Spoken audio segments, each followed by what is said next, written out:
Hi, I'm Patty Walters. I'm the CEO of the Cheyenne Family YMCA. I've lived in Cheyenne since 1983.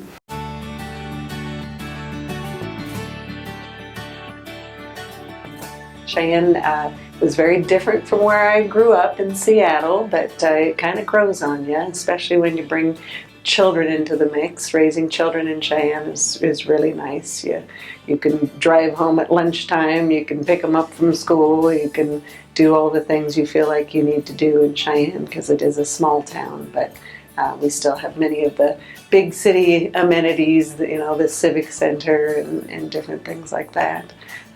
Cheyenne is just a nice in-between size. We have a good community feel in Cheyenne.